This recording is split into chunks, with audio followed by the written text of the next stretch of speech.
kitab suci sejak kecil.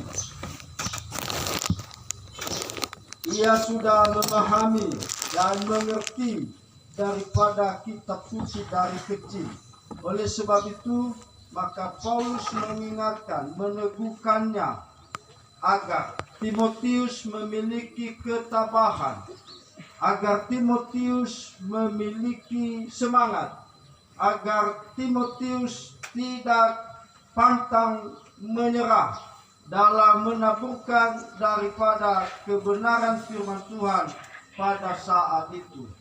Nah, tentu juga ini Paulus mengingatkan Timotius, dan Timotius sekarang ini sama dengan posisinya orang tua kita, sama posisinya dengan guru-guru kita, di mana orang tua kita, di mana guru-guru kita. Bagi anak-anak kami semua yang ada di sini, memposisikan dirinya seperti Paulus, agar anak-anak kami tetap memiliki semangat, tetap memiliki harapan, tetap memiliki cita-cita dalam menggapainya dari sekarang sampai ke depan nantinya. Itu sebabnya kita melihat di situ, maka Timotius patuh, maka Timotius taat, maka Timotius setia atas daripada bapa rohaninya,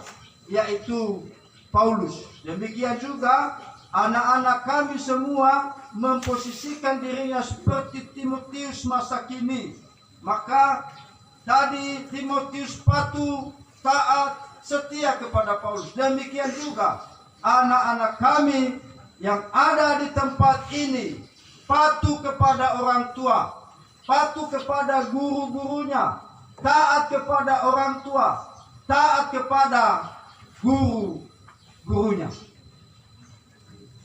Karena apa yang disampaikan oleh Paulus kepada Timotius berguna bukan hanya bagi diri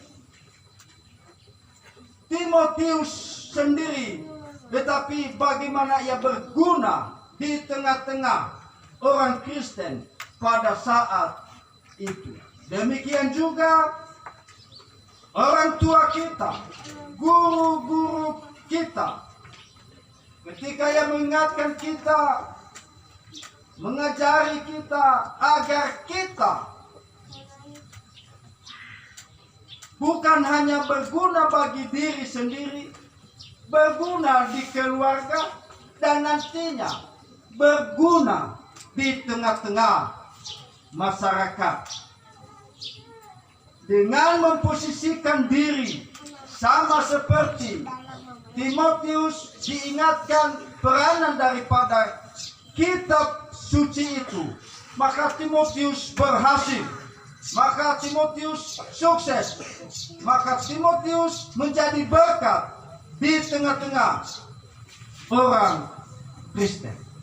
Nah, tentunya anak-anak kami semua ketika patuh dan taat dan setia kepada orang tua dan kepada guru dan kepada sesama, maka berguna, maka menjadi berkat nantinya di tengah-tengah masyarakat. Nah, itu sebabnya yang menjadi landasan kita dalam menjadi berkat, maka kita harus mengerti dan memahami daripada firman Allah. Tidak ada orang yang sukses, tidak ada orang yang bahagia, tidak ada orang yang menjadi berkat kalau ia tidak melandasi hidupnya di dalam kebenaran firman Tuhan.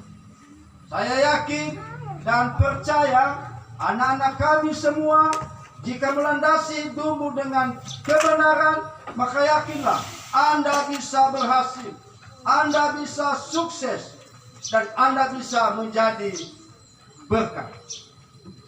Saya percaya dan saya yakin.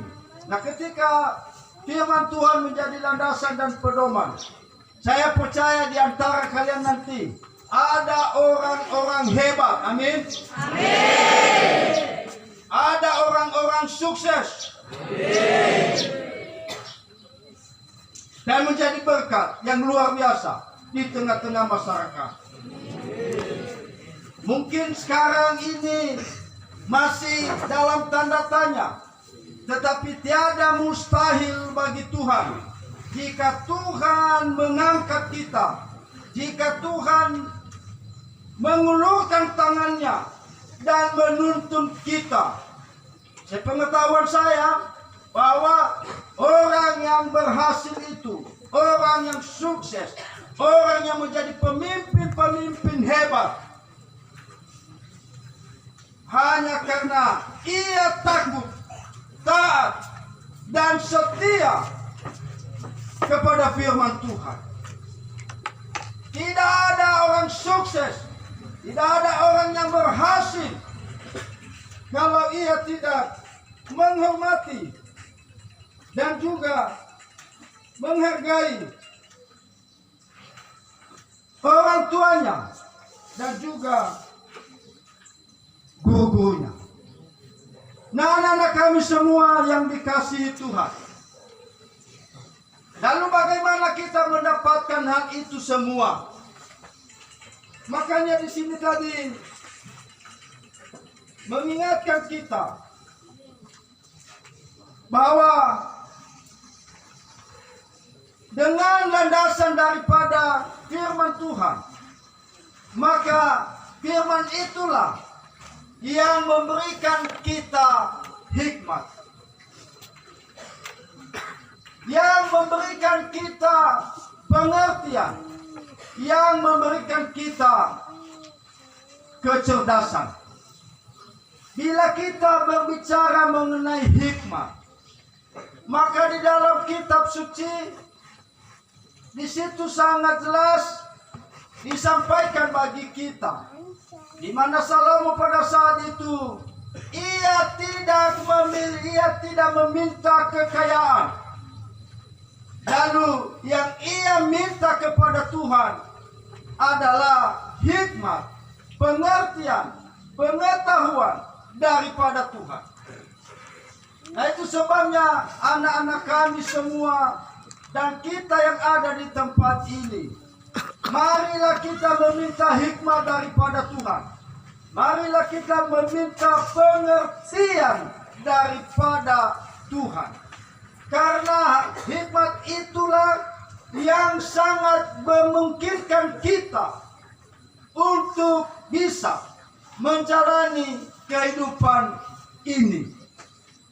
Hanya dengan hikmatlah yang sangat membantu kita menapaki harapan kita, cita-cita kita, keinginan kita selama masih kita ada di dalam dunia ini. Anak-anak kami semua, maka dengan ada hikmat, paling tidak ada 3 hal yang sangat membantu kita, yaitu dengan kita memiliki hikmat, maka menolong kita dalam menjaga kehidupan kita yang benar di hadapan Tuhan. Karena kita tahu dalam perjalanan kita, tentunya anak-anak kami, ada banyak tantangan, ada banyak rintangan yang dialami. Kalau kita di Nias, jarang sekali kita melihat namanya kenakalan remaja. Tetapi kalau di kota-kota besar, yang namanya kenakalan remaja itu bukan barang baru, bukan hal baru. Mungkin sering kita menonton televisi, maka sering diberitakan kenakalan remaja. Ada pula kita melihat taburan antara sekolah dengan sekolah lain.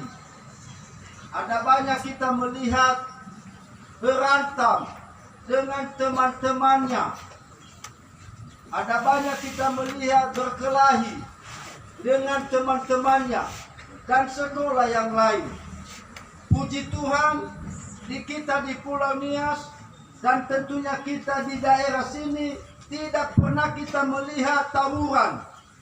Tidak pernah kita melihat kenakalan remaja. Tidak pernah kita melihat anak SMP merokok. Tapi kalau di sana, karena saya juga lama di sana, saya melihat sebesar kalian ada yang merokok, ada yang melawan orang tua, ada yang melawan guru, dan lain-lain sebagainya. Anak-anak kami, perhatikan, hari ini mengingatkan kita, bila terjadi taburan seperti di kota besar, kenakalan remaja, berantem, berkelahi, merokok, dan lain-lain sebagainya, sama hanya itu, menghancurkan masa depan sendiri. Tahu tidak, orang tua kita menaruh harapan bagi kita dengan sepenuhnya. Guru-guru kita menaruh harapan bagi kita dengan sepenuhnya. Ia menasihati kita, ia mengajari kita, ia membina kita dengan susah payah. Orang tua kita mencari nafkah, orang tua kita membesarkan kita, tetapi kita sia-siakan. Kita tidak memanfaatkannya dengan benar. Anak-anak kami, perhatikan, hari ini mengingatkan kita agar kita memiliki hikmat, agar kita bisa menjaga diri, mempertahankan diri, perkataan, perbuatan kita, agar benar di hadapan Tuhan. Amin. Amin. Itu yang pertama. Yang kedua, dengan memiliki hikmat, maka pengkhotbah mengatakan, bila kita memiliki hikmat, sama dengan kita mencari keuntungan dengan seperti matahari. Artinya di situ bahwa hikmat ini membawa kita kepada salom, membawa kita kepada keselamatan, membawa kita ke jalan yang benar. Dan pada gilirannya, dengan hikmat menjadikan kita menjadi manusia yang berguna di tengah-tengah masyarakat. Kita boleh sukses, kita boleh bahagia, kita boleh berhasil oleh karena hikmat, pengertian daripada Tuhan yang Tuhan berikan bagi kita. Anak-anak kami semua dan Bapak Ibu sekalian, tentunya tidak ada manusia satupun di dunia ini yang tidak ingin bahagia, yang tidak ingin sukses. Ia membahagiakan dirinya sendiri, ia ingin membahagiakan orang tuanya, ia ingin membahagiakan saudara-saudaranya. Bapak na berhasil ita, na sukses ita, pasti omuso de desakuata. No pernah daw sekali, dan ini kekalahan dan kesalahan total. Ne STM raw. Pak Komisi Korem, Pak Korem, no pernah cerita kita. Pak Jemalos.